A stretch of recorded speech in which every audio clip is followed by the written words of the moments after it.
हरिओम. आपल्या भगवद्गीतेच्या साप्ताहिक अभ्यास वर्गामध्ये सगळ्यांचं स्वागत.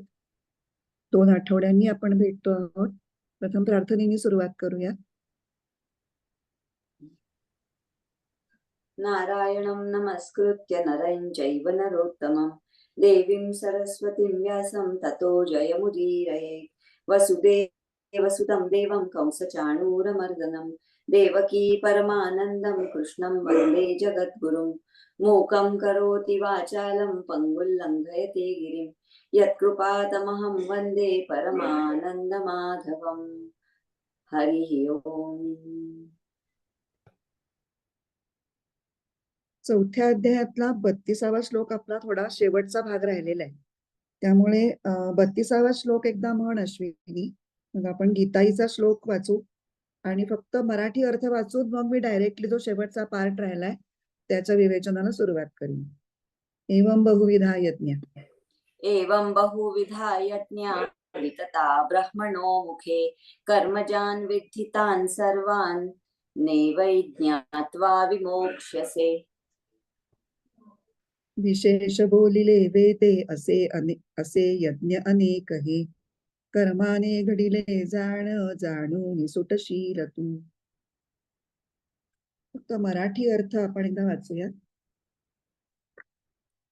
एवं बहुविधाः यज्ञाः, अशा प्रकारे अनेक प्रकारचे यज्ञ ब्रह्मणः मुखे वितताः, वेदमुखातून विस्तृतपणे सांगितले गेले आहेत.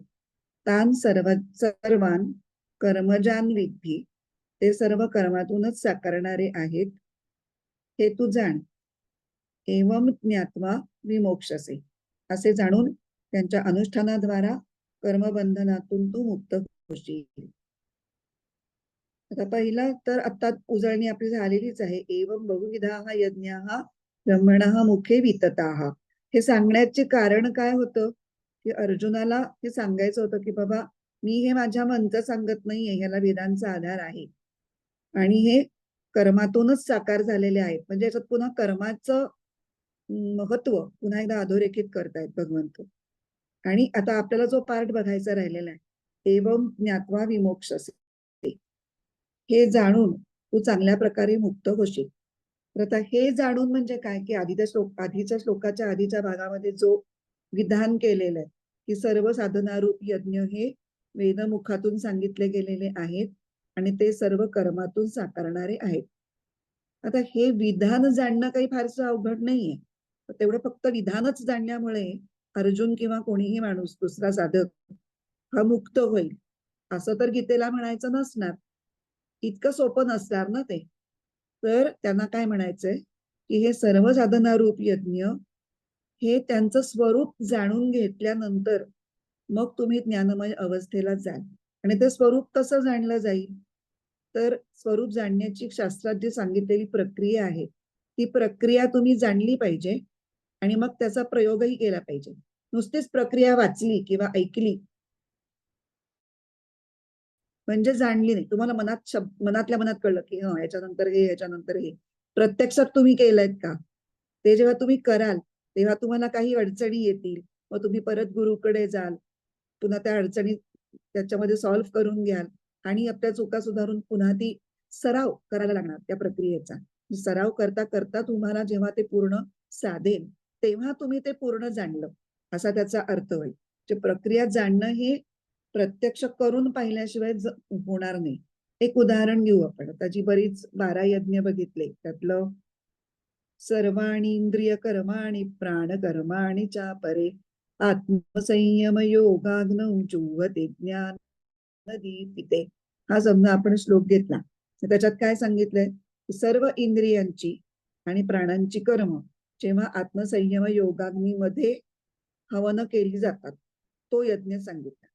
मग आता हे हवन करणं म्हणजे काय, तर ही सगळी कर्म आणि त्या कर्माच्या संबंधित ज्या मनात उठणाऱ्या प्रवृत्ती किंवा वृत्ती, त्या सगळ्या वृत्ती सोडून देऊन फक्त अंतरात्म्यावरती म्हणजे आत्मस्वरूपावरती सगळं अवधान केंद्रित करणं म्हणजे हा आत्मसंयम यज्ञ आहे.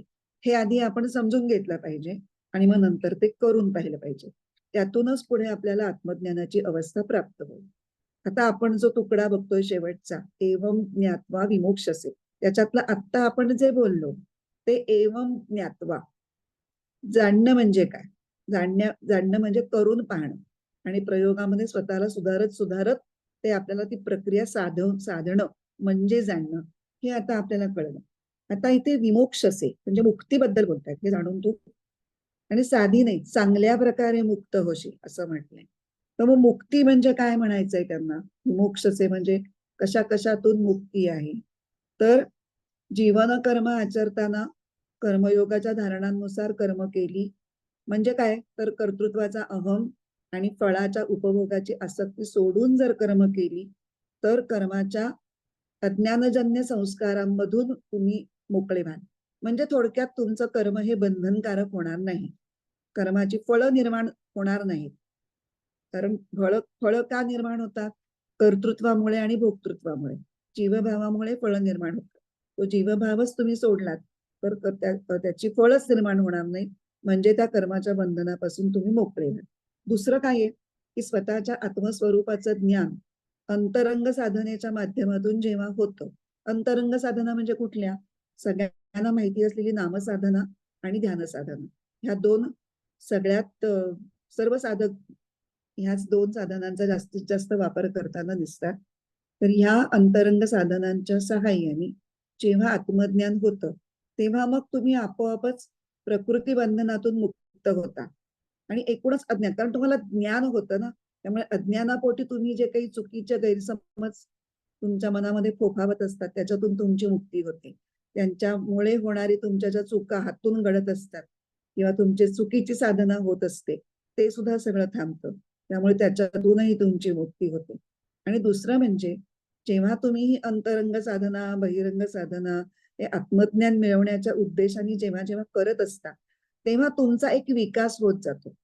आणि त्या सगळ्या विकासाच्या अवस्थांचे तुम्ही स्वतःच साक्षीदार असता. आपल्याला कळत असतं की पूर्वी माझं असं नाही व्हायचं किंवा मला ध्यान लागायला खूपच वेळ लागायचा, पण आता माझं हे चटकन लागतं. हे एक उदाहरण दिलं. असे जे काही तुम्ही साधना करत असाल, नामामध्ये माझं बाबा चित्त लागत नाही, पण आता माझं पटकन लागतं किंवा मला अधिक वेळ करावंसं वाटतं. अशा ज्या आंतरिक आपला विकास होत असतो, त्या विकासांचे आपणच स्वतः साक्षीदार असल्यामुळे, त्या सगळ्या विकासाच्या अवस्थांमधून आपण स्वतः जात असल्यामुळे आपण फुल्ली कन्व्हिन्स्ड असतो की हे जे काही चाललंय ते बरोबर आहे. त्यामुळे ते खरं आहे का खोटं आहे ह्याच्या सत्यतेबद्दल आपल्या मनामध्ये कुठलाही संदेह नसतो. आणि भगवंतांना हे सांगायचंय की मुक्ती ही काही काल्पनिक गोष्ट नाहीये. मुक्ती ही तुम्हाला याची देही याची डोळा अनुभवता येईल, गीतेचं हेच सांग. नेहमी आपण आतापर्यंत जेव्हा काही पारमार्थिक चर्चा ऐकल्या किंवा काही वाचन केलं असेल किंवा काही ऐकलं असेल तर एक असं पूर्वी आपलं नोशन असं होतं की मुक्ती म्हणजे हा देह सोडल्यानंतर घडणारी गोष्ट. पण आता गीतेचा अभ्यास करायला लागल्यानंतर ते आपल्याला समजलंय की देह संपल्यानंतर होणारी गोष्ट नाहीये, या देहामध्येच घडू शकणारी गोष्ट आहे. ही एक मनाची अवस्था आहे मुक्ती ही. आणि त्यामुळे ती मुक्ती ही काल्पनिक गोष्ट नाही हे आपल्याला पक्क ठाऊक असणं म्हणजे चांगल्या प्रकारे मुक्त होणं. म्हणून याच्यासाठी केवळ मोक्षसे असा शब्द न वापरता विमोक्षसे. आता ही मुक्ती निसंदिग्ध असणं याच्यासाठी माधवानंदांनी एक छान छोटासा दृष्टांत दिलाय, तो खूप बोलका आहे. आणि या मी आता जो मुद्दा सांगितला त्याच्यावर चांगला प्रकाश त्यांनी पडेल. समजा एखादा कैदी आहे आणि त्याची शिक्षा संपत आली, त्याला काही आता अजून कल्पना नाही की नेमके किती दिवस उरले किंवा काय. तर एक दिवस तुम्ही गेलात, त्याच्या डोळ्यावर पट्टी बांधली, त्याला घेऊन आलात, जेलच्या बाहेर आलात आणि कुठेतरी एका मोकळ्या मैदानावर जाऊन त्याला सोडलं, त्याची पट्टी सोडली आणि सांगितलं हा जा आता मुक्त आहेस तू. तर त्याला आपल्या मुक्तीविषयी संदिग्धता निर्माण होईल की मी खरंच मुक्त आहे का, परत मला कोणी बांधणार तर नाही. पण हेच जर तो तुरुंगाधिकाराचं प्रमाणपत्र घेऊन सही शिक्का करून सगळ्या फॉर्मॅलिटीज कम्प्लीट करून जर तो जेलच्या बाहेर पडला असेल तर त्याला जशी खात्री असते या माझ्या गुन्ह्याची जी काही शिक्षा होती ती मी पूर्णपणे भोगली, त्या काळामध्ये माझं वर्तन चांगलं होतं म्हणून मला आता शिक्षा संपल्यामुळे सोडण्यात येत आहे अधिकृतरित्या. तेव्हा त्याच्या मनात जी निसंदिग्धता असेल तशी मुक्तीबद्दलची निसंदिग्धता भगवंतांना अपेक्षित आहे की आपणही शरीराच्या कारावासातच आहोत आणि त्या कारावासामध्ये आपण सगळा संयम पाळलाय, सगळी आपल्या जे काही साधनेची आहे त्याचे सगळे नियम यमनियम सगळे पाळले, कर्मयोग आचरलाय, जी काही आपली कर्मयोग ज्ञानयोग भक्तियोग जे काही जो काही आपला मार्ग असेल त्या मार्गावरची जी काही पथ्ये आहेत ती सगळी आपण पाळून आता आपल्याला आत्मबोध नावाचं प्रशस्ती पत्रक मिळालेलं आहे आणि आता आपण ते मिळवून इथून बाहेर पडत आहोत, म्हणजे आता आपण मुक्त झालेलो आहोत. तशी निसंदिग्धता मुक्तीबद्दल तुला मिळेल एवं ज्ञात्वा विमोक्षसे, त्यांना हे सांगायचं. आता परत एकदा हा श्लोक म्हण आणि मग आपण ते 31व्या त्याचे आपले ज्ञानेश्वरीचे ज्ञानेश्वरीचं राहिलं आहे. त्याच्यावर 2च ओव्या आहेत आणि त्या अगदी सोप्या आहेत. ओवी क्रमांक 155 आणि 156. ऐसे बहुती परी अनेक, जे सांगितले तुझ काय याग, ते विस्तारुनी वेदेची चांग, म्हणितले आहाती. याप्रमाणे मी तुला जे अनेक यज्ञ प्रकार सांगितले त्यांचा वेदांमध्ये चांगली फोड करून विस्तार केला आहे. परी तेणी विस्तारे काय करावे, हेची कर्मसिद्ध जाणावे, येतुलेनी कर्मबंधू स्वभावे, पावेल ना. पण आपल्याला या विस्ताराशी काय करायचं आहे? अशा प्रकारे केलेले कर्म खरे यशस्वी होते आणि असे कर्म स्वाभाविकपणेच बंधक होत नाही, हे ध्यानी घ्यावे म्हणजे झाले. त्याच्यावर एवढंच भाष्य केलेलं आहे. फार काही ज्ञानेश्वरांनी विस्तार केला नाहीये. पुढच्या श्लोकावरती मात्र त्यांनी पुष्कळ विस्तार केलाय. बघूयात तो. हा एकदा म्हणू आणि मग पुढचा श्लोक म्हणू. 31. एवं बहुविधा यज्ञा वितता ब्रह्मणो मुखे, कर्मजान् विद्धितान् सर्वान् नैव ज्ञात्वा विमोक्ष्यसे. 33. श्रेयान् द्रव्यमयाद्यज्ञात् ज्ञानयज्ञः परन्तप, सर्वं कर्माखिलं पार्थ ज्ञाने परिसमाप्यते. गीताईचा श्लोक वाचते. द्रव्य यज्ञादिकाहूनी ज्ञान यज्ञची थोरतो, पावती सगळी कर्मी अंती ज्ञानात पूर्णता. आता हा यज्ञ प्रकरण शेवटाकडे आलेलं आहे. आपण पदच्छेद अन्वय आणि अर्थ बघूयात आधी. श्रेयान द्रव्यमयात यज्ञात ज्ञानयज्ञः परन्तपो, सर्वं कर्म अखिलम पार्थ ज्ञाने परिसमाप्यते. शेवटच्या ओळीमध्ये दुसऱ्या ओळीमध्ये काही विशेष एकच संधी आहे, कर्म आणि अखिलम एवढंच. अन्वय. हे परंतप, हे चतुर्थापना वीरा, द्रव्यमयात यज्ञात द्रव्यमय यज्ञापेक्षा ज्ञानयज्ञ हा श्रेयान, ज्ञानयज्ञ अधिक श्रेष्ठ किंवा श्रेयस्कर आहे. सर्वं कर्म अखिलम, सर्व कर्म संपूर्णपणे ज्ञाने परिसमाप्यते, ज्ञानप्राप्तीमुळे परिपूर्ण होते. फक्त मराठी अर्थ वाचते. हे शत्रुतापना अर्जुना, काही बोलायचं तुला? हे शत्रुतापना अर्जुना, द्रव्यमय यज्ञापेक्षा ज्ञानयज्ञ अधिक श्रेयस्कर आहे. सर्व कर्म संपूर्णपणे ज्ञानप्राप्तीमुळे परिपूर्ण होते. आता आपण या श्लोकाचं विवेचन पाहूया. आता आपण बघितलं 24 ते 30 ह्या श्लोकामध्ये यज्ञ हे रूपक घेऊन 12 साधनांचं वर्णन केलेलं आहे. 31व्या श्लोकामध्ये तो एक अर्थवादी श्लोक आहे असं आपण म्हटलं होतं. अर्थवाद म्हणजे त्यात काय केलंय, यज्ञ केल्याचा फायदा सांगितलाय. काय फायदा आहे? यज्ञ करणाऱ्यांना यांती ब्रह्म सनातनम, ते ब्रह्माला सनातन ब्रह्मापर्यंत पोचतात अशी त्याची यज्ञ करणाऱ्यांची भलावण केलेली आहे. आणि यज्ञ न करणाऱ्यांना दूषणं दिलेली आहेत. काय दूषणं दिली आहेत?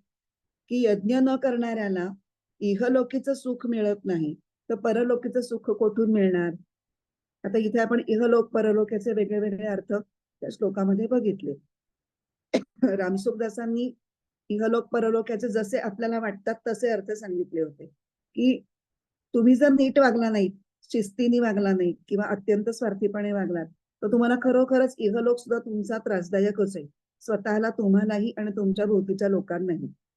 तर तुम्ही बाकी परमार्थ पुढे करण्याचा तर प्रश्नच आहे.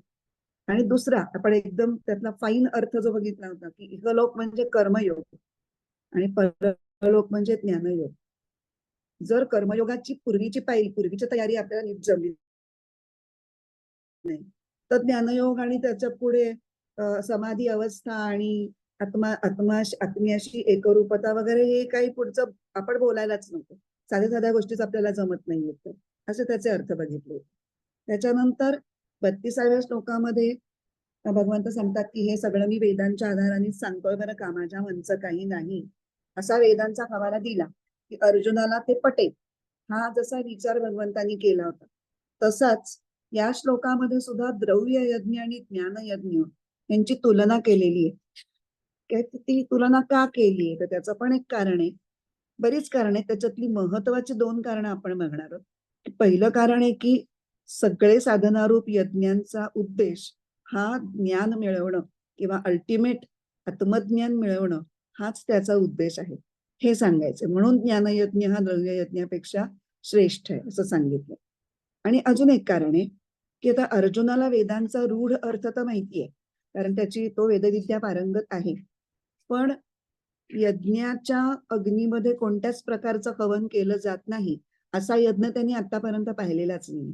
त्यामुळे हे आंतरिक ज्या साधना आहेत त्या यज्ञ म्हणून जेव्हा सांगितल्या जात आहेत तेव्हा तो थोडासा हे काहीतरी भलतच चाललंय असं काहीतरी त्याच्या चेहऱ्यावरती बहुतेक आलेले असतील भाव, आणि ते भगवंतांना दिसत आहेत कारण तो संवाद आहे. आता हे मोहनातही फार सुंदर सांगतात की हा जो संवाद आहे त्या संवादामध्ये तुम्ही थोडेसे पॉझेस आपले आपण घालून बघायला पाहिजेत की हा असं म्हणला, मग त्याचा परिणाम श्रीकृष्णाच्यावर काय झाला, श्रीकृष्ण काय म्हणला, याचा परिणाम अर्जुनाच्या चेहऱ्यावर काय झाला, हे पुष्कळ अंशी ज्ञानेश्वरांनी टिपलेलं आहे आणि ज्ञानेश्वरांनी ते शब्दात मांडलेलंही आहे. पण आपण आता थोडं त्या अंगाने विचार करून बघितलं तर अर्जुनाच्या चेहऱ्यावर बरीच प्रश्नचिन्ह दिसली असेल की काहीतरी हे चमत्कारिक वेगळंच आहे, नीट कळत नाही, असं काहीतरी तो त्या अर्थाशी अजून समरस होत नाहीये असं भगवंतांना लक्षात आलं. आणि मग त्याला हा मुद्दा स्पष्ट करून सांगितला पाहिजे. म्हणून मग त्यांनी आता काय केलंय की आतापर्यंत जे 12 यज्ञ सांगितले त्या यज्ञाचं त्यांनी एक ढोबळ 2 प्रकारात वर्गीकरण केलं, द्रव्य यज्ञ आणि ज्ञान यज्ञ. मग द्रव्य यज्ञ काय, तर ज्याच्यामध्ये क्रिया आणि पदार्थांना महत्व आहे, त्याचं प्राधान्य आहे, त्याला म्हणायचं द्रव्यमय यज्ञ. आणि ते करण सापेक्ष आहे, तिथं द्रव्यावरती अवलंबून आहे किंवा कृतींवरती क्रियांवर अवलंबून आहे.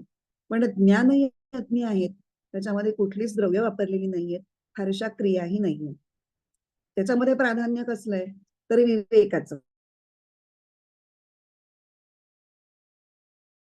विवेक तो कर्ण निरपेक्ष आहे, तो कशाहीवरती अवलंबून आहे, तो तुमच्या आंतरिक स्थितीशी अवलंबून आहे फक्त. आता द्रव्य यज्ञाचं थोडंसं आपण अजून विवेचन बघू की कारण पुढे सांगणार आहेत की ज्ञानयज्ञ द्रव्यमय यज्ञापेक्षा का श्रेष्ठ आहे. त्यामुळे थोडंसं विवेचन या स्थितीला द्रव्यमय यज्ञाबद्दल आपल्याला बघायला पाहिजे की ज्या यज्ञात म्हणजे साधनेमध्ये द्रव्य प्रधान असतं तो द्रव्य यज्ञ. त्याच्यामध्ये द्रव्यदान तर आलंच, आपण या द्रव्य यज्ञाबद्दल पुष्कळ सखोल चर्चा केलेली आहे. पण बाकीच्याही कोणत्याही पूजा किंवा कर्मकांडात्मक यज्ञ किंवा कुठलं अनुष्ठान, मग जपानुष्ठान किंवा इतकी इतकी आवर्तन अशा स्वरूपाचे सुद्धा सगळे द्रव्य यज्ञच असतात. आता द्रव्य यज्ञ म्हणून ज्या काही साधना सांगितल्या जातात त्यांचा मूळ हेतू काय आहे तर आपलं जे मन, साधकाचं मन जे इकडे तिकडे विखुरलेलं असतं ते गोळा करून देवाशी जोडलं जावं या हेतूनेच द्रव्य यज्ञ सुद्धा सांगितलेले आहेत. पण द्रव्य यज्ञामध्ये द्रव्य आणि कृती या 2 ज्या महत्वाच्या गोष्टी आहेत त्या करताना जर भक्ती किंवा प्रेम नसेल, भावनेचा तिथे ओलावा नसेल किंवा भावपूर्णता नसेल ते करण्यामध्ये, तर मग त्या द्रव्य यज्ञात जे काही कृती केली जाते त्याला यज्ञाची पातळी येणार नाही. हे ज्ञानेश्वर महाराजांच्या एका ओवीवरनं कळतं.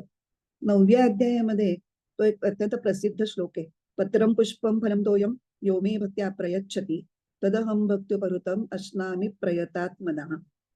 पूर्ण अर्थ काही सांगत नाही की भक्तीने तुम्ही मला पत्र, पुष्प, फळ, तोय यातलं काहीही दिलं म्हणजे देव डिमांड करत नाही की मला अमुक अमुकच हवंय, जे काही तुम्हाला शक्य असेल ते तुम्ही द्या, फक्त ते प्रेमाने द्या, भावपूर्ण पद्धतीने द्या. म्हणजे अंतःकरण प्रेमपूर्ण असणं हे भक्तीचं खरं स्वरूप आहे. ते भक्तीत सगळ्यात महत्व भावाला आहे आणि देव भावाचा भुकेला आहे असं आपण म्हणतो. मग जे काही तुमच्याकडे आहे ते तुम्ही अर्पण करताय. ते अर्पण करणं हे ते प्रेम व्यक्त करण्याचा एक मार्ग, एवढाच त्याचा अर्थ आहे. म्हणून काय अर्पण करता याला महत्व नाही असं आपण म्हणतो. तर हे जे काही देवाला अर्पण करणं अशी जी एक कृती, म्हणजे त्याला एक छोट्या छोट्या स्तरावरचा द्रव्य यज्ञ असं आपण म्हणू शकतो.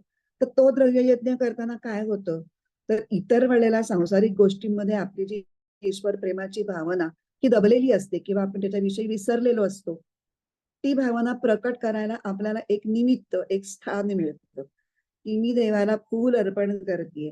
अर्थात त्यावेळेला माझं पूर्ण चित्त त्या कृतीमध्ये असायला हवं, समोरच्या मूर्तीमध्ये देवत्व मला जाणवायला हवं. ह्या त्याला कंडिशन असताना अंतःकरण हे देवाशी आपलं जोडलं गेलं तर आपल्याला त्या छोट्या कृतीतून पण खूप शांतता किंवा समाधान मिळतं.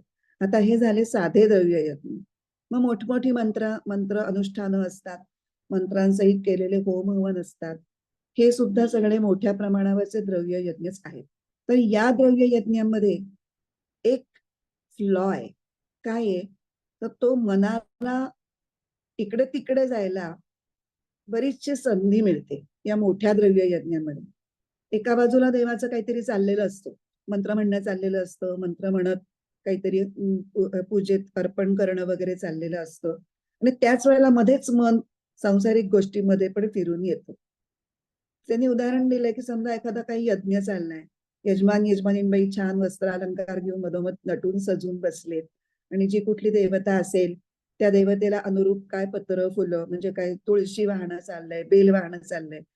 तर ते करता करता मध्येच त्या यजमानीबाईंचं लक्ष इकडे तिकडे जातं की बाकीच्या कोण कोण बायका आल्या आहेत, त्या आपल्या साडीकडे बघतायत का, आपल्या दागिन्यांच्याकडे बघतायत का, किंवा यजमानांना असं वाटतं की आपले कोण मित्र आले, आपण एवढ्या मोठ्या यज्ञाचे प्रायोजक आहोत, स्पॉन्सर करतोय, हे सगळं यजमानपद स्वीकारलंय, त्याच्याबद्दल त्यांच्या म्हणजे चेहऱ्यावर काही कौतुक वगैरे दिसतंय का, असं मध्येच ते मन फिरून येतं.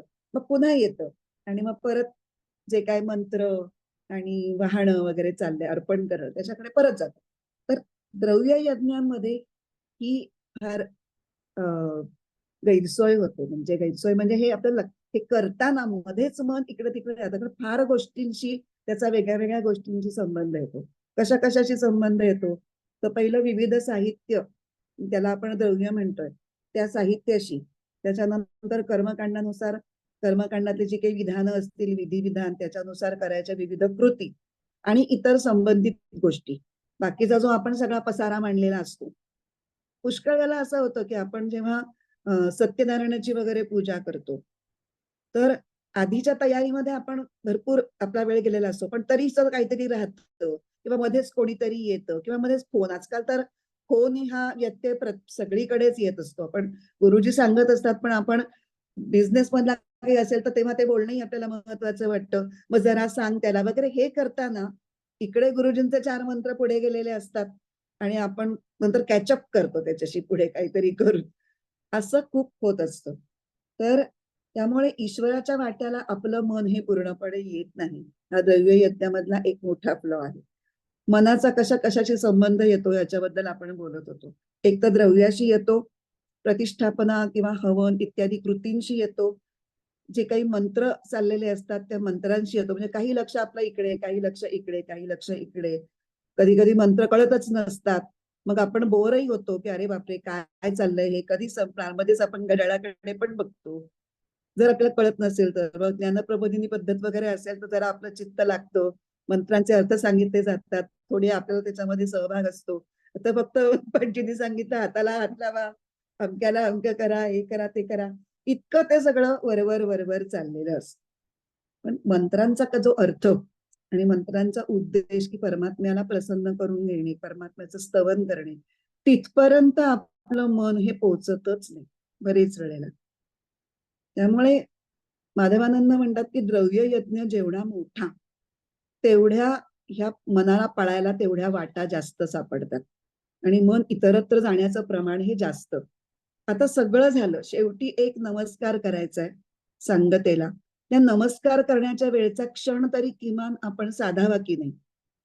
की जाऊ दे आता, आधी काय झालं, मंत्र कळले नाही किंवा आपलं इकडे तिकडे लक्ष गेलं, एक दोन फोन आपण घेत घेत पूजा केली. पण शेवटी आता एकदा नीट चांगली प्रार्थना करू आणि देवाला डोळे मिटून छानपैकी हात जोडू. तेव्हा सुद्धा आपलं चित्त हे देवाकडे जोडलं जातं का, हा पुन्हा प्रश्नच आहे. तेव्हा देवाकडे न जोडलं जाता ते मन कशामध्ये गुंतलेलं असतं, देवाकडे मागण्या करण्यामध्ये.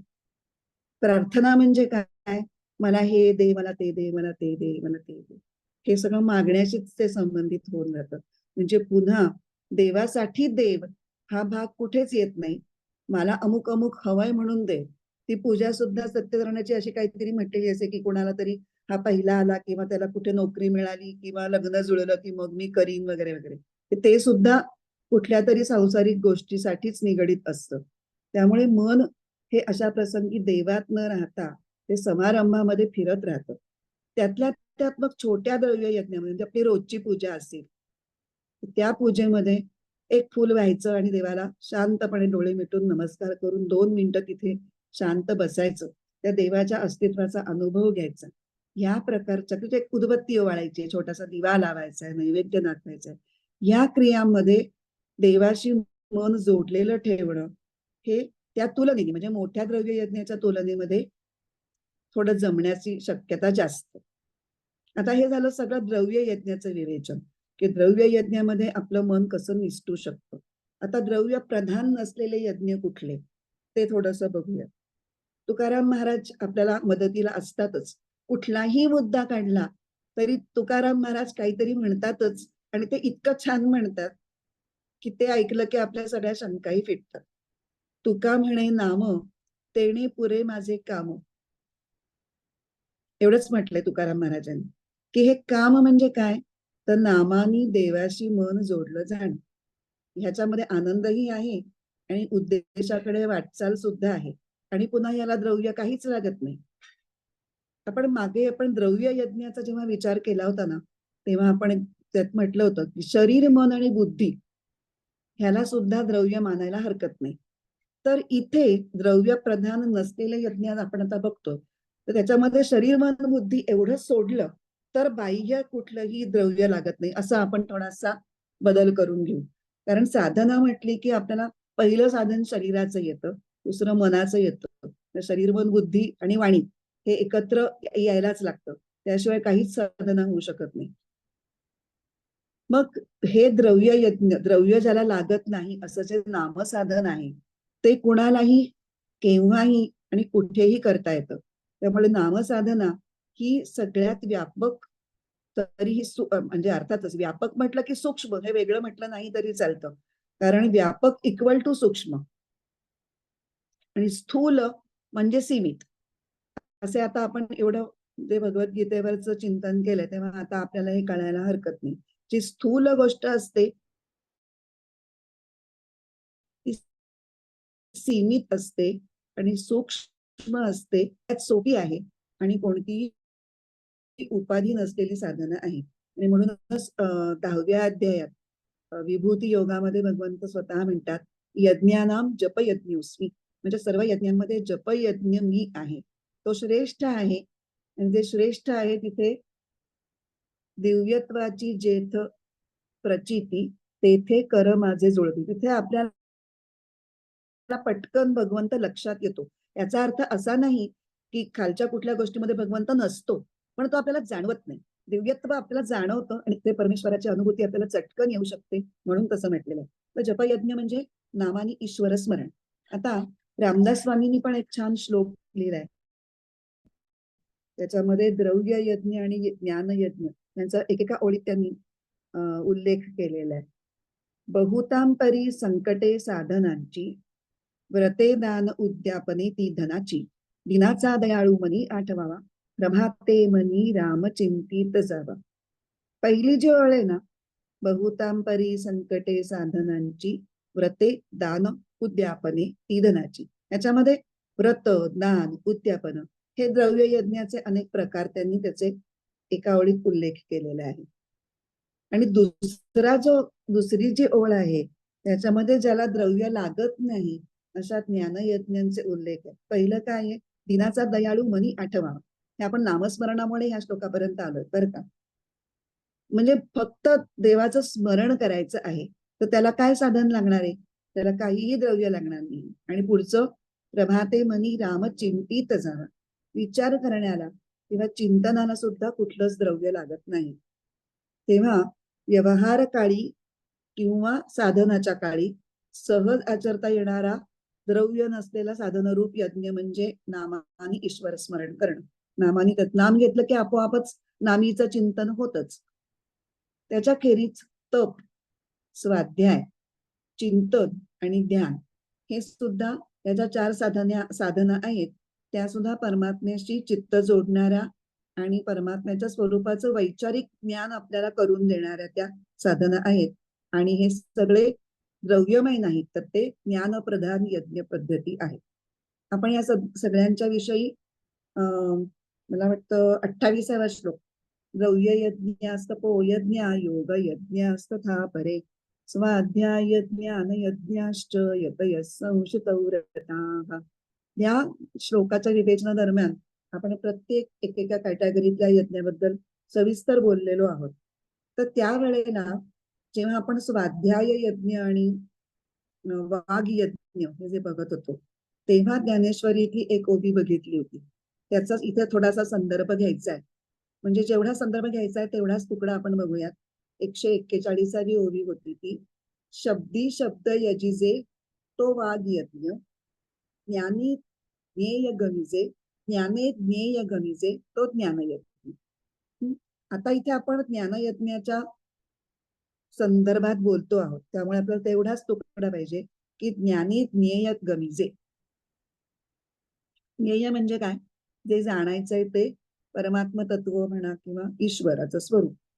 आणि ज्ञानांनी ज्ञेय जाणणं म्हणजे ज्ञानयज्ञ. आता हे 2 पातळ्यांवरती होतं, एक वैचारिक पातळी आणि एक अनुभवाची पातळी. पहिलं शास्त्रामध्ये सांगितलेलं परमात्म्याचं म्हणजे ज्ञेयाचं जे काही स्वरूप आहे ते आपल्याला विचारांनी समजतं, मग ते चिंतनाने आपण त्याचं आकलन करून घेतो. स्वाध्याय, चिंतन आणि गुरूंनी केलेला आपल्याला काही उपदेश असेल, मार्गदर्शन असेल, त्याच्यातून आपल्याला परमात्म्याचं स्वरूप आणि आपलं आत्मस्वरूप यांच्यामध्ये कशी एकरूपता आहे त्याचं ज्ञान होतं, वैचारिक ज्ञान होतं. आणि मग ते वैचारिक ज्ञानाचा अनुभव कसा घ्यायचा ह्याची प्रक्रिया सुद्धा आपल्याला गुरूंच्याकडून मिळते. तुम्ही नाम असं घ्या, ध्यान असं घ्या, असं जी काही आपल्याला प्रक्रिया सांगितली जाते, शिकवली जाते, तो ज्ञान, विचार आणि अनुभूतीपर्यंत पोहोचण्यासाठी ज्याचा सराव करायचा आहे ती सूक्ष्म प्रक्रिया, साधनेची प्रक्रिया सुद्धा कळते. आणि मग या प्रक्रियेचा पुष्कळ सराव जी मंडळी करतात त्यांच्या चित्तामध्ये जेव्हा ज्ञान विचाराचं स्फुरण होतं तेव्हा त्याला आपोआपच अनुभूतीची जोड येते. आपण हे सुद्धा मागच्या एका ज्ञानयज्ञ जेव्हा मागे बघितला होता ना, 12 साधन यज्ञांपैकी, तेव्हा बघितलं होतं की फक्त वैचारिक पातळीवरती जे असतात ते फार फार तर स्वाध्याय यज्ञाच्या पातळीपर्यंत पोहोचू शकतात. ते द्वैतातच राहतात, त्यांच्या बाबतीत अद्वैत साधू शकत नाही. त्यामुळे ते त्या ज्ञानाशी एकरूप होणं ही जी अल्टिमेट पायरी आहे ती काही त्यांना साधत नाही. पण जे चित्त चैतन्यात विलीन करण्याचा सराव करतात, म्हणजे योगाच्या साहाय्याने तो सराव करतात, ते शेवटी ते साधन सुद्धा सोडायचंय. म्हणजे विचाराने धारणा करायची, पण तो विचार सुद्धा कुठेतरी सुटला पाहिजे. तर तुम्ही ज्याचा विचार करता आहात तिथपर्यंत जाऊन पोचाल आणि त्याच्याशी एकरूप व्हाल. म्हणून जे साधक असतात खऱ्या अर्थाने त्यांना अनुभूतीतून आलेलं सत्यत्वही असतं, त्याची जोड मिळते त्या अनुभूतीची, त्या विचारांना. केवळ वैचारिक ज्ञानातून होणारा जो काही ज्ञानयज्ञ असतो तो म्हणजे असा एक माहितीसाठी लावलेला पोस्टर असतं त्या टाईप असतो, त्यामुळे त्याचा तितपतच उपयोग असतो. आता ज्ञानयज्ञ हे अधिक श्रेयस्कर का? आता आपण द्रव्य यज्ञ बघितला, ज्ञानयज्ञ बघितला, त्यामुळे आपल्याला सहजचपणे आता कळलंय, एका प्रमाणापर्यंत कळलंय की द्रव्य यज्ञापेक्षा ज्ञानयज्ञ श्रेष्ठ का? तर द्रव्य यज्ञामध्ये मन हे फार विखुरलं जातं आणि फार थोडा काळ ते ईश्वराशी जोडलेलं राहतं. तेच ज्ञानयज्ञामध्ये ईश्वर हे एकमेव गोष्ट असतो, बाकी कुठे इकडे तिकडे हालचाल करणं, बाकी कुठल्या क्रिया नसतात, पदार्थ नसतात. त्यामुळे इकडे तिकडे लक्ष जाण्याचा संपर्क कमी असतो आणि त्यामुळे तुम्ही फोकस्ड, तुमची एकाग्रता राहू शकते आणि श्रेयस्वरूप परमात्म्याची प्राप्ती करून घेण्यासाठी त्यामुळे ज्ञानयज्ञ हे नक्कीच द्रव्य यज्ञापेक्षा अधिक श्रेष्ठ आहे. हे आपल्याला एवढ्या चर्चेवरून तर कळलंच.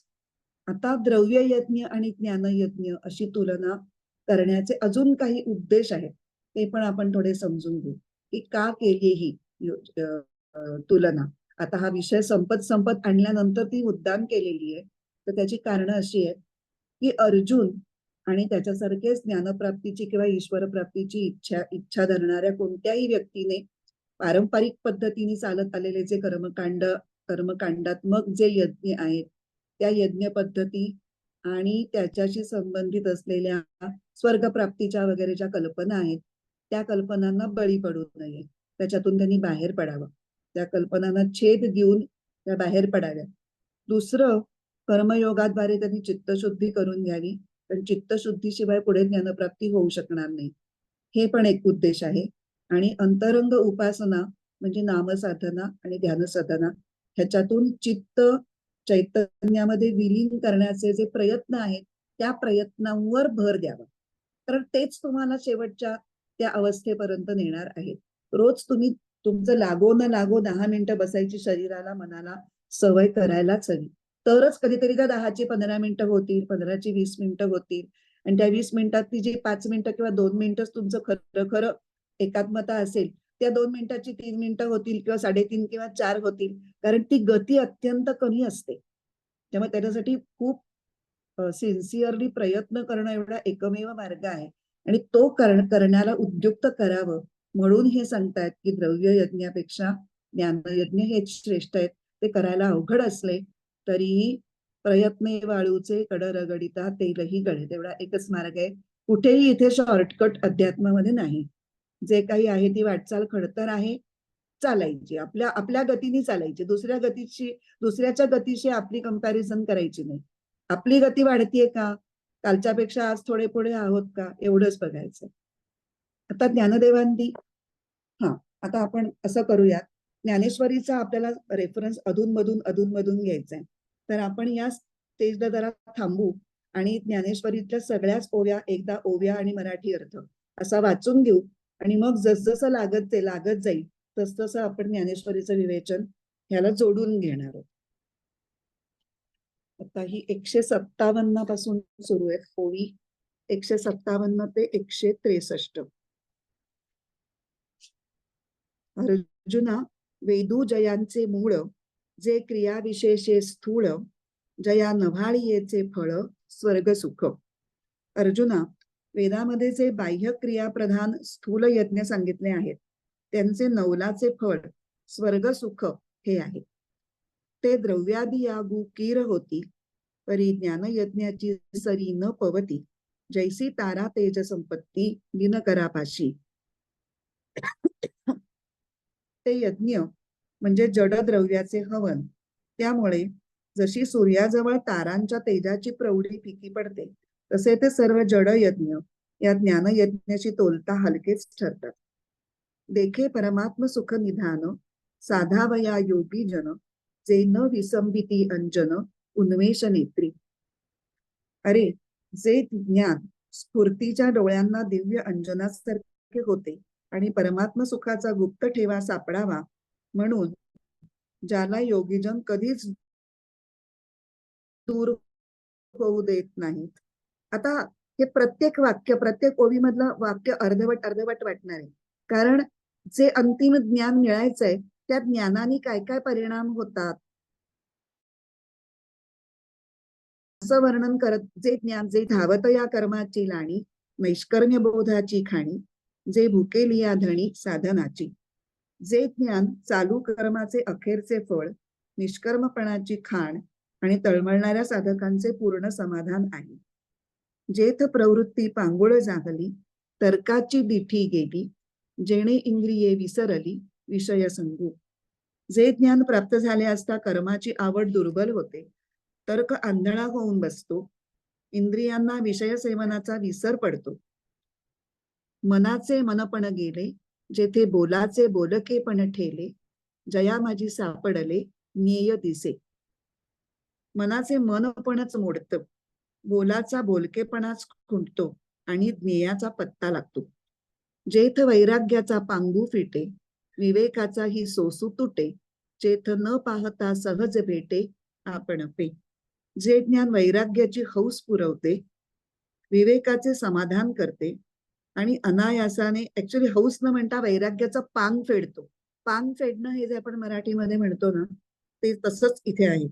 विवेकाची हौस पुरवते आणि अनायासाने आत्मतत्वाची गाठ घालून देते. ही सगळी वाक्य अर्धवटच राहील.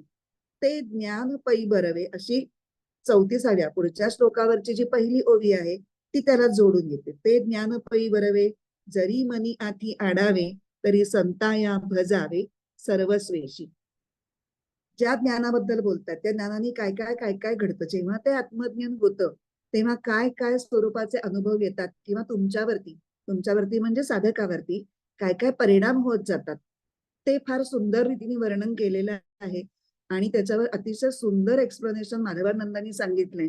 त्यामुळे त्या ओव्यांचा अर्थ कळण्याचा फार आनंद आपल्याला नक्कीच घेऊयात आपण. पण आता परत आपल्या विचाराकडे येऊयात. इथे आपलं आता काय चाललंय की ज्ञानयज्ञ अधिक श्रेयस्कर का, म्हणजे पहिला जो आहे श्रेयान द्रव्यमयाद्य ज्ञानयज्ञ पर्यंत, ही जी पहिली ओळ आहे त्याच्यावरती 157 आणि 158 या दोन ओव्या आहेत. त्यामुळे त्या ओव्यांचं आता आपण थोडं विवेचन पाहूया. अर्जुना वेदू जयाचे मूळ, जे क्रियाविशेषे स्थूळ, जया नव्हाळीयेचे फळ स्वर्ग सुख. वेदू जयाचे मूळ या शब्दातून काय कळतं की द्रव्य यज्ञांचं मूळ सुद्धा वेदामध्येच आहे. आणि ते कसे आहेत त्यांचं स्वरूप सांगितलंय. जे क्रियाविशेष स्थूळ, त्याच्यामध्ये खूप स्थूल क्रिया इन्व्हॉल्ड आहेत, समाविष्ट आहेत. खूप बरेच कर्मकांडामध्ये बरेच विधी विधान असतं आणि अनेक अशी जंत्री असते. त्याच्यानंतर हे करायचं, त्याच्यानंतर ते करायचं, त्याला अमकं द्रव्य वापरायचं वगैरे वगैरे. हे सगळं स्थूल पातळीवरचं यज्ञ आहे. आणि त्याचं फळ काय आहे, जया फळ स्वर्ग सुख. आणि ते स्वर्ग सुखाच्या इच्छेनी हे सगळे चालू राहील. आणि ते स्वर्ग सुख हे फळ कसं आहे, तर ते नव्हाळीयेचे. नव्हाळीयेचे म्हणजे पूर्वी कधी न अनुभवलेलं, म्हणजे काल्पनिक. असं कोणी व्यक्ती भेटणार नाही की हो आम्ही स्वर्ग सुख म्हणजे स्वर्गाचं फळ अनुभवलंय बरं का, खूप छान असतं, असं सांगणारी व्यक्ती नाहीच आहे. आपल्या मनाच्याच कल्पना, ते स्वर्गात मध्ये असं असतं, अप्सरा असतात, अमृत असतं, वार्धक्य नसतं, कुठले रोग होत नाहीत वगैरे वगैरे. त्यामुळे खरं वास्तवात काय असतं हे कोणालाच माहित नाही. त्या काल्पनिक सुखासाठी तुम्ही एवढं झिजवत बसायचं आणि अनाठही तुमचे सगळे एफर्ट्स घ्यायचे, असं ह्याच्यातून द्रव्यमय यज्ञामधून दिसतंय. आता पुढचं जे आहे, जे द्रव्यादी यागू कीर होती, परी ज्ञान यज्ञाची सरी न पवती, जैशी तारा तेज संपत्ती दिनकरापाशी.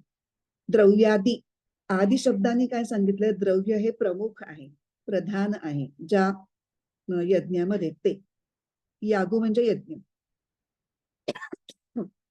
हे असे बरेच कीर म्हणजे खूप वर्णन करून सांगितले तर खरे, परी ज्ञानयज्ञाची सरी न पवती, त्यांना ज्ञानयज्ञाची काही सर म्हणजे योग्यता येत नाही. मग त्याला दृष्टांत दिलाय कसा, जैशी तारा तेज संपत्ती दिनकरापाशी.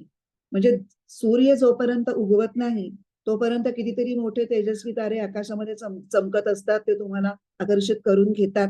पण एकदा का सूर्य उगवला की त्यांचं तेज लागलीच अगदी फिकं पडतं. तसं ज्ञानसूर्याचा उदय व्हायला लागला की तुमचे द्रव्य यज्ञांचं महत्व हे फिकं पडू लागतं आणि ज्ञान प्रकट झाल्यानंतर तर ते माणसाच्या मनातूनही नष्ट होऊन जात.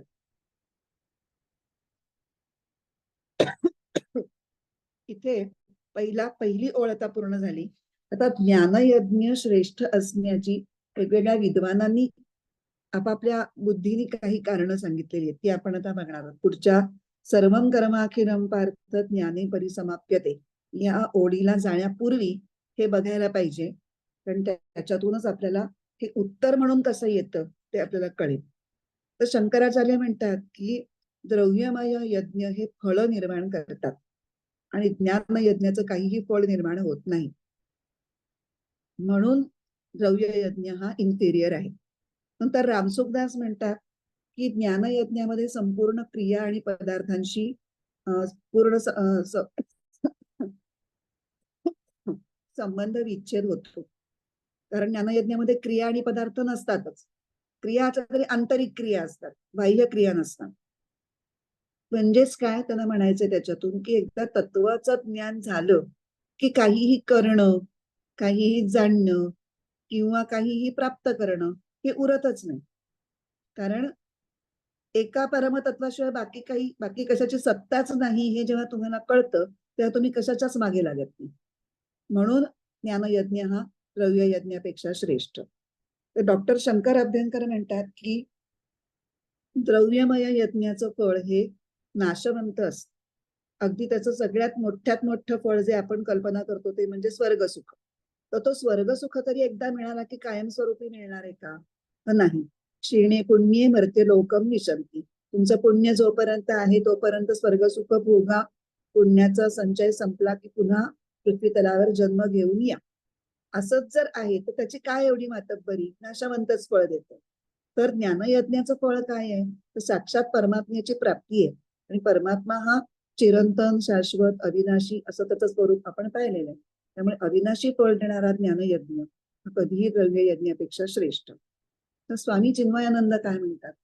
तर यज्ञ वगैरे कर्मकांडाचं जे कर्मफल मिळतं ते फळ उपभोगण्याकरता नवीन जन्म घ्यावा लागतो त्या जीवाला.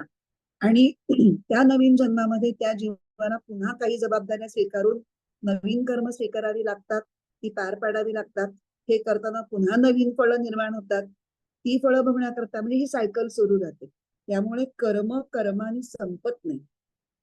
आणि द्रव्य यज्ञामध्ये कर्म इन्व्हॉल्ड असल्यामुळे ती आगगाडी चालूच राहते. म्हणून कर्म करणं ही कर्माची परिपूर्ती होऊ शकत नाही.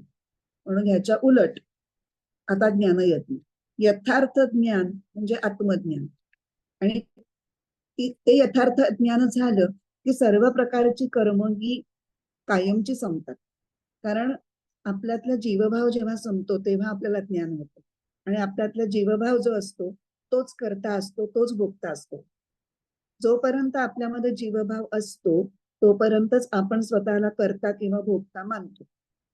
पण हा जीवभाव जो असतो तो आत्मज्ञानाच्या प्रकाशामध्ये स्वतःच नाहीसा होतो. तो नाहीसा होतो तेव्हाच आत्मज्ञान होतो. आता काय आधी काय नंतर त्याच्यात पण नको पडायला. जीवभाव नष्ट होणं इक्वल टू आत्मज्ञान होणं असं आपण समीकरण आपल्यासाठी मांडून घेऊ. आणि याही आपण ह्याच्याही आधी बरेच वेळेला एक सायकल, एक चक्र बघितलेलं की आधी अज्ञान असतं, स्वरूपाचं अज्ञान. त्या अज्ञानामुळे वासना निर्माण होतात. वासनांनाच कर्माची बीज म्हणतात. आणि सगळ्या म्हणजे एकूणात काय झालं की सगळ्या कर्माचं मूळ हे अज्ञानात येतं. आणि ज्ञानाच्या उदयकाळी अज्ञान नष्ट होतं तेव्हा स्वाभाविकपणेच सर्व क्रिया त्या ज्ञानामुळे आणि ज्ञानामध्ये परिपूर्ण होतात. आणि म्हणून पुढचं वाक्य येतं, सर्वं कर्माखिलम पार्थ ज्ञानी परिसमाप्यते. सर्व कर्म संपूर्णपणे ज्ञानामध्ये परिसमाप्त होत. एवढा हे थोडंसं सांगते. ज्ञानेश्वरी आपण ह्याची नंतर बघूयात. तेवढं एक 2-4 मिनिटांमध्ये होईल. सर्व कर्म संपतात. परिसमाप्यते म्हणजे संपतात म्हणजे काय? बंद पडतात का? थांबतात का ती सगळी? तर तसं नाहीये त्याचा अर्थ. त्यांचा उद्देश हा आत्मज्ञान प्राप्तीमुळे पूर्ण होतो. पण सगळ्या कर्मांचा उद्देश आत्मज्ञान प्राप्ती हाच अल्टिमेट उद्देश आहे. मधले छोटे छोटे उद्देश वेगळे वेगळे असले तरी सगळ्यात शेवटचा उद्देश तोच आहे. पण आणि मग एकदा का त्याचा कर्माचा उद्देश संपला की मग साधना म्हणून ते करत बसण्याची गरज संपते. या अर्थाने ते म्हणलंय की सर्वं कर्माखिलम पार्थ ज्ञाने परिसमाप्यते. 3ऱ्या अध्यायामध्ये आपल्याला हे सांगितलं होतं की ज्ञानीला कर्म करायची काहीच गरज नाही, कारण त्याला ज्ञान प्राप्त झालंय. तरीही काही ज्ञानी आपणाहूनच करतात. पण गीतेला असं अभिप्रेत आहे की ज्ञानीनी तरीही कर्म थांबवू नये. त्यांनी त्याच्याकडे बघणारे इतर लोक आहेत म्हणून त्यांनी कर्म करूनच त्यांना म्हणजे प्रेरणा देत राहावी. त्यामुळे अनेक सत्पुरुष, ज्ञानी सत्पुरुष हे साधक अवस्थेमध्ये ज्या उपासना करत असतात तेच ते सिद्ध झाल्यानंतर सुद्धा तसेच ते करत राहतात. एकतर ते लोकांना दाखवण्यासाठी, त्याला लोकसंग्रह हा शब्द 3ऱ्या अध्यायामध्ये आपण ऐकलेला आहे, ती भावना असेल, किंवा त्यांचा तो स्वभावच होऊन जातो. ते करणं हे त्यांचं इतकं मुरलेलं असतं की त्याच्याकरता वेगळे काही त्यांना परिश्रम पडतच नाही. ही गोष्ट तुकाराम महाराजांनी एका अभंगात मोठी गंमतशीर आणि विनोदी पद्धतीने सांगितली.